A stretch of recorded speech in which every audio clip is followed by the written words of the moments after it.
Hi, everyone. It's Jessica Martin here with Martin Management. I am here today with Teresa Duncan.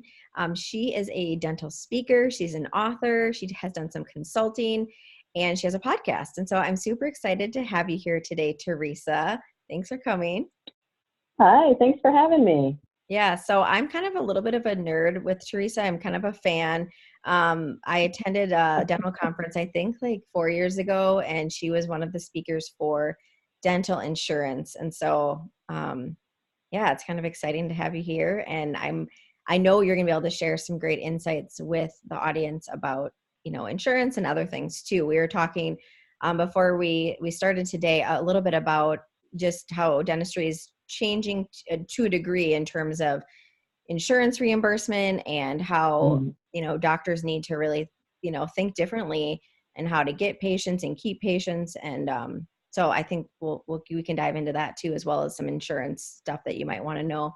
So yeah, Teresa, your podcast is called Nobody Told Me That. I love that. So it sounds like you like to share things that maybe are secrets in the industry, whatnot. Do you have anything that comes to the top of your mind that, or maybe a recent podcast that you've done that you think the audience would want to hear about today? Sure. Yeah. The reimbursement trends have not been great recently. And so I don't need to tell you that because everybody knows that, right? And just as a funny aside, the name of the podcast came about because I kept going through, I'm in a mastermind and I kept saying, what's going to be the title? And they said, well, what's the most common question that you get? And I was going through it all. And then I said, you know what, though? The most common response I get is nobody told me that. And so that's where the name of it came from. So, hat tip to Rita Zamora. She actually is the one who came up with that. So what I think we need to think about with all this reimbursement and the decreasing reimbursement is that we're kind of forgetting about the patient in all of this. We're so focused on how we're going to make it up, which understandably, we're a business. We're not thinking about the patient's point of view. And I think we have kind of lost sight of that. So I'd love to talk about how to handle your patients when you're out of network or going out of network, or just when you're faced with an insurance company that's not working really well for you.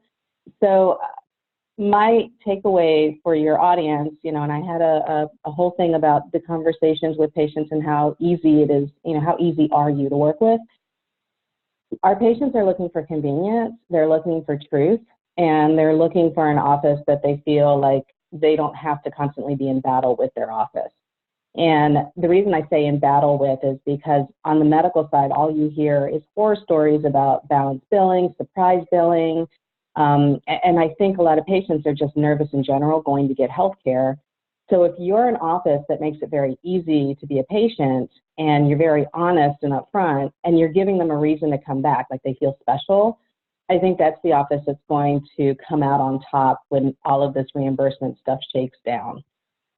It is really interesting to see that the first reaction for dentists when they get squeezed by reimbursement is where else can they squeeze? And they don't think about improving their situation so they don't have to squeeze.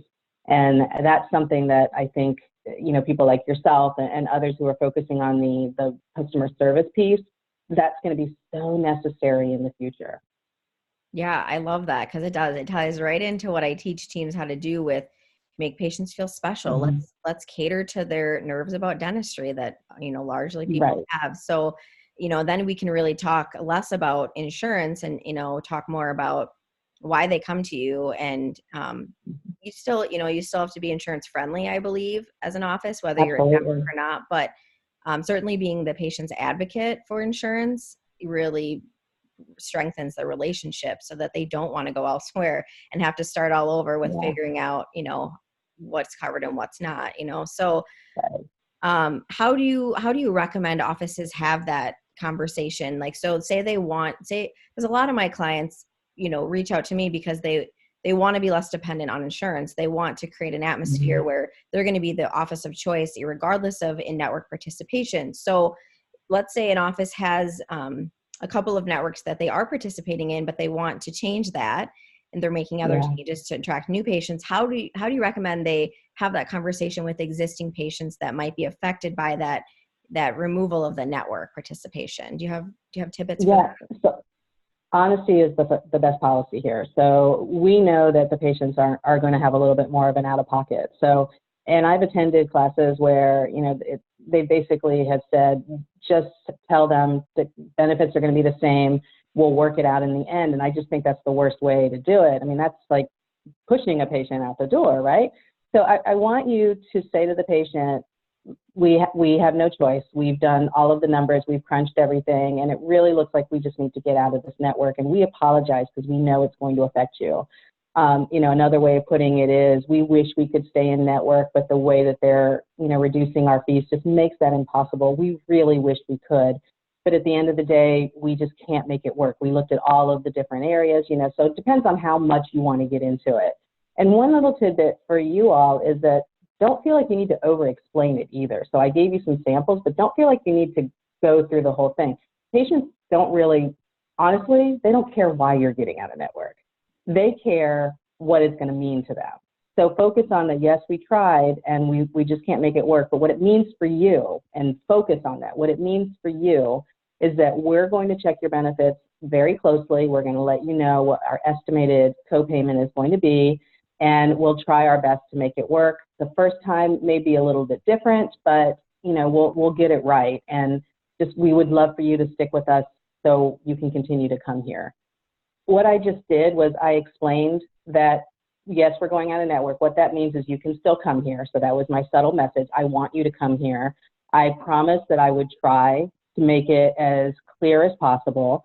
And then I asked them for permission to work with me on this, and so I'm kind of bringing them into it. And then at the end, I said, we want you to stay. That's the most important thing. We want you to stay. And I remember when I was in office consulting, we coached a practice through getting off of a plan. And the hygienist said to her, this one patient, she said, but I understand if you need to go somewhere else. I mean, I get it, and we do understand, but we want them to think, but you need to stay here. You're our patient. We've been with you for so long. If you have the kid issue, don't be afraid to play the kid card. Like, wow, we've seen your kids grow up. I want to continue to see them grow up. I want to know what goes on with them when they go to high school. So we would love it if you stayed here. It's not quite begging. If you keep saying it, then that's begging, right? But I don't think we let our patients know how much we really love them. I don't think we do. And for us to say, look, I know that there might be some extra out of pocket, but it would mean a lot to us if you stayed with us. Yeah. That's heartfelt. It would bullet me, if my, gynecologist or, if she was like, could you please stay? I would be like, oh my God, she really likes me. I would think about it, and change. Patients don't like change. So maybe this is, you kind of pull on that a little bit. Yeah. It sounds like what you're recommending, is best done in person as opposed to a letter or something like that. I know offices that will send out like a mass letter when they make that change, and then they don't have a chance to kind of, to be heartfelt in that moment. And they can wordsmith a lot with a letter, but you don't have that personal feel of that the patient's really valued, right? Right. No, the letter is, I'm not a fan of the letter. And having been through, coached offices, hundreds of offices through this, I'm not a fan of the letter. The only time I would be a fan of the letter is if you're so big and the manpower isn't there. The plan that you really don't care if you lose the people or not. That's kind of rare. In that situation, yeah, I'd send a letter. So here's what your client should know is that when you get off of a plan, they're already getting a letter. They're already getting a letter from the carrier. So, and the carrier is sending them a letter and saying, here's a list of doctors in your area that you could go to. So you sending another letter is pretty much confirmation. What I'm hoping is that they don't open that first letter from the carrier. They kind of think it's spam, right? So what I would love for you to do is, of course, we don't want to go into too much detail, and we know patients don't answer the phone nowadays, right?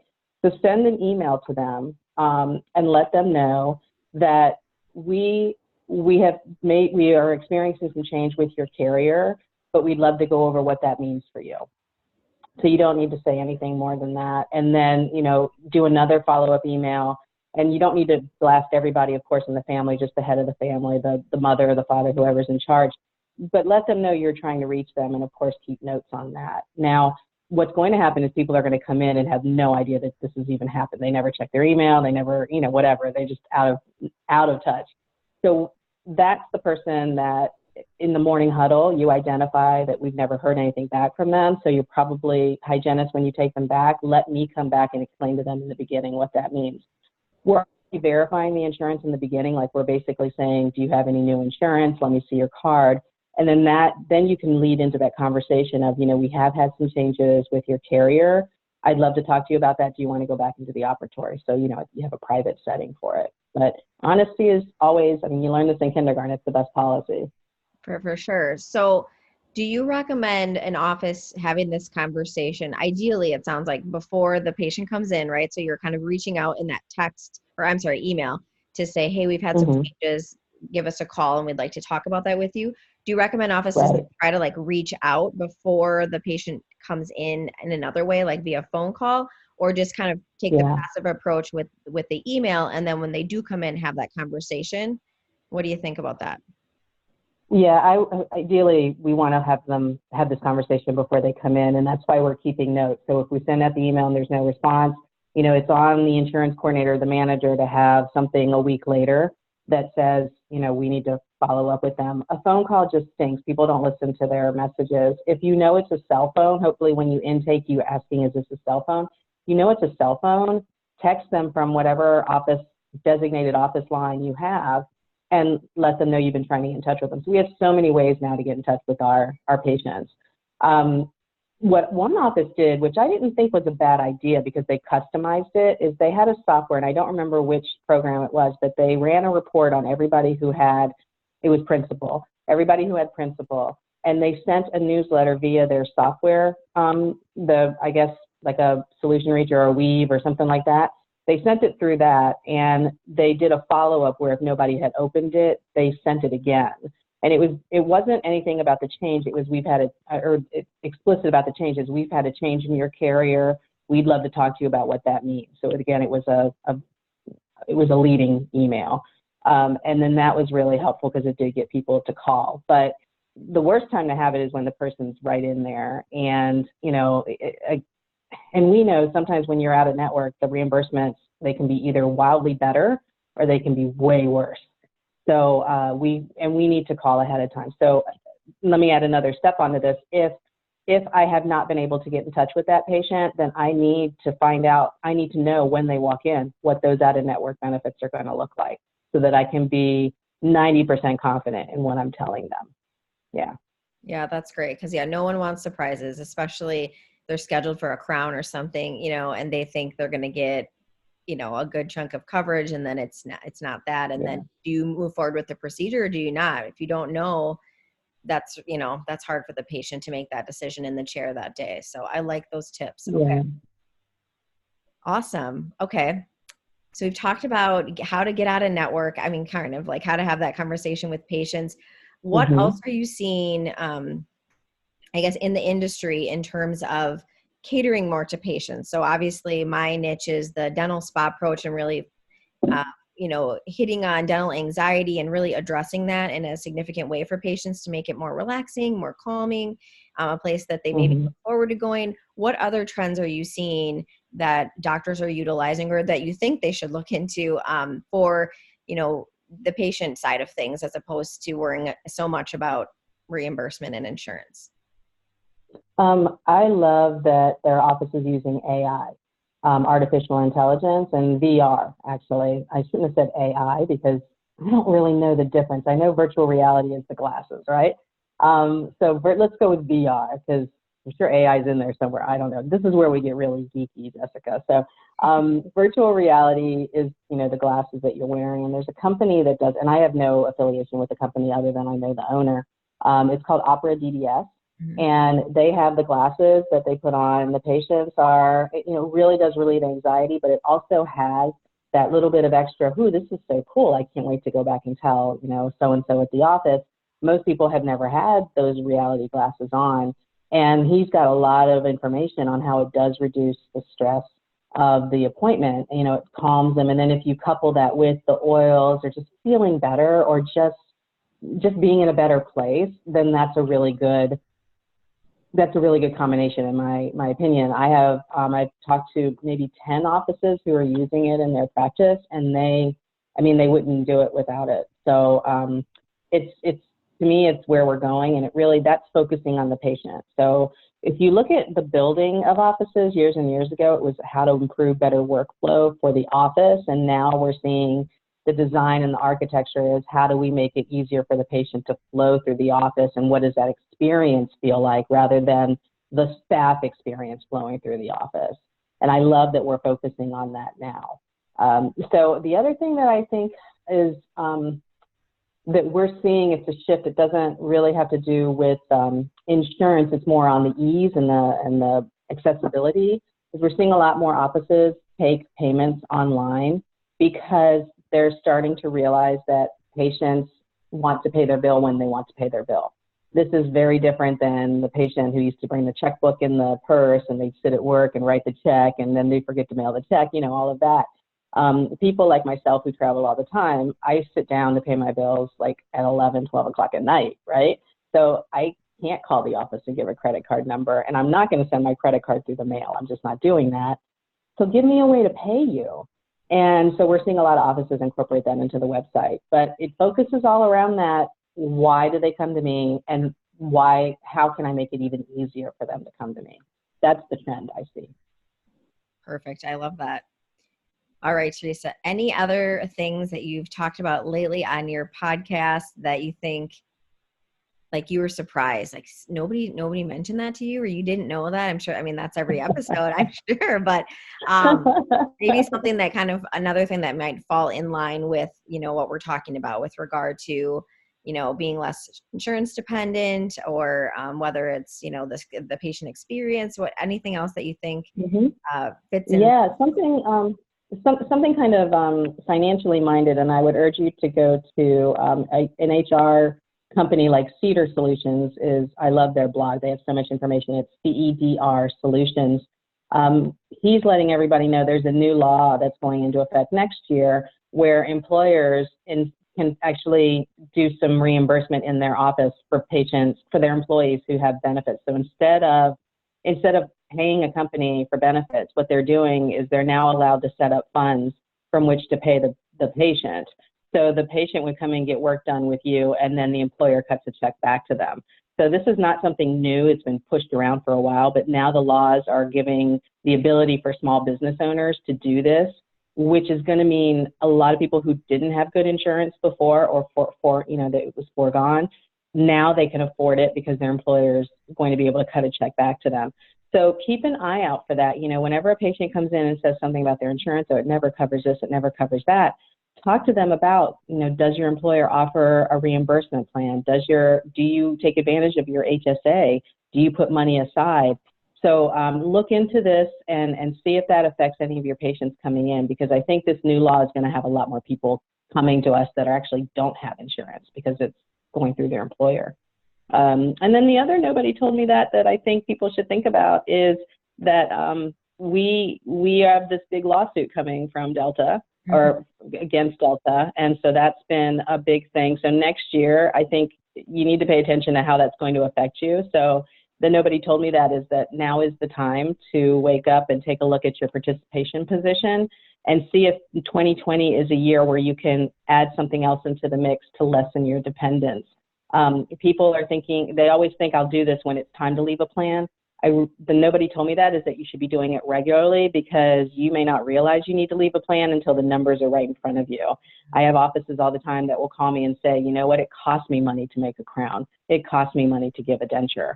And I mean, why? This is bad business, right? And then they immediately get off the plan. But we would need to prepare for that, right? And make sure that we're not upsetting our patients. So use this year, 2020, it's a new decade, use it as the year that you start taking care of your business on a regular basis. Yeah, that's great advice for sure. What do you think about in-house membership plans to kind of supplement for patients that either don't have insurance, or when you're looking at getting out of network? A lot of patients are like, okay, well, what should I do now? Should I choose a different, maybe their employer offers numerous plans, or maybe they're on an individual policy, so they have the freedom to make that choice. How do you feel about membership plans within offices? I love members. I love them. There are two issues I have with them. First of all, and let me say, I recommend them. And if you can get them implemented, great. The two issues that people don't think about is what is your state doing about them? Because there are some states that are fighting hard to have membership plans and make them legal. North Carolina has been very active. They partnered with a membership plan company. They put all of that information through their legislature so that they could make sure everything was okay. Washington State, however, the insurance commissioner is actively calling offices and telling them that their in-house plan qualifies them as doing business as an insurance company, which means you need to have so much money in the bank, you have to be insured, you have to be bonded, all that kind of stuff. You have to apply to be an insurance carrier. And that's too much for an office, right? So first caveat is make sure that your state is up on this. Get in touch with your state dental society. You are not the first person who's going to call on this. Believe me, other people have called. Find out if it works in your office. I'll give a shout out to Boom Cloud. Again, I get nothing for them. I actually am not a user, but I love Boom Cloud, their blog, because Jordan keeps on top of what states are, it's legal, and shoot him an email, he'll always answer them. So the second thing is the actual implementation of it. People get really excited to put it in place and they talk to the patient. And then when the renewal year comes around, they forget to renew. They forget to reach out to patients. It's like they get really excited, and then the actual administration piece becomes a real big issue. So take a class on it. When you're doing the training, ask how you're going to do it. If you decide to go on your own, you need to have systems in place so that you can follow up on that.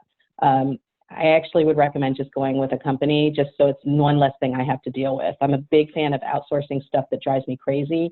And when I was a manager, this would have driven me crazy. So I would have been excited, but the administration of it would have driven me crazy. For sure. Yeah. People renewing at different times and all the collection. Yeah. That does sound like a big. Oh my gosh. One thought that I had as you were describing the membership plan, caveats that you had, was about medical billing in the dental industry. That's something that I know our office is looking into. That's a whole other endeavor, kind of, that it's a whole other coding system. It seems like something that might be an opportunity of, in terms of the types of, if you're providing the types of services that are in line with some of the medical reimbursement that you can gain out there, it might be a good fit. But what do you think about medical billing in dental? So the caveat with medical billing is if you're going to do it, learn how to do it well before you do it. There's a lot more negative issues that come with medical billing. I mean, dental billing is kind of its own fun little thing by itself. Medical billing is this big juggernaut that if you mess it up, especially if you're filing a claim to Medicare and you don't know what you're doing, the fines are immense. So you don't want to do that. So always find out how to bill medically before you venture into it. When I was in practice and I was the manager, I filed one claim and I thought I was like, such a badass about it. But I didn't realize that I could have had a fine because I didn't fill it out the correct way. It was to Medicare. I didn't send it to the right office. I mean, it got paid eventually, but that was in spite of me, not because of me. So I do think you need to take training. I recommend Christine Taxon is someone who does a really good job. Terry Bradley does a really good job. Make sure that you take classes and you know what you're doing. It's not just for specialists anymore, general dentists who are offering those, extra services. We're seeing medical billing now, of course, for occlusal guards, always bite, sleep apnea. We're seeing endodontists using medical billing to get their endos paid because there's if it's a systemic link, if there's an issue with it and it's causing other systemic issues, then there is a link there. We're seeing a lot of periodontists do medical billing as well. So there's a lot of room for it, and I think it's going to intersect as the time goes on. I think we're going to see a lot more intersection. Don't call me, please, for medical billing because I don't do it. Don't call me, please. And if we ever go to a situation where it's all medical billing, it's single payer, that's when that's it. I'm going to go back to teaching management. I'm not doing this insurance stuff anymore. I hear ya, for sure. Oh, it is. It's a whole nother game to play. So. For sure. Yeah. That's funny. Well, in regards to calling you, when would you want someone to call you, right? I know you're not doing as much consulting anymore, but you are doing speaking. And so if a doctor that's listening has a study club that they want you to speak at, you're in Virginia, so there's that. I don't know how much you travel and whatnot, but yeah, when would you want all over. Okay. When would you want someone to reach out to you, in what capacity? And then how would they get a hold of you best? So my website is odysseymgmt.com, and you can always reach me at teresa@odysseymgmt.com. There's no H in that. And when you would call me is if you wanted to put on a class for your study club or referring offices.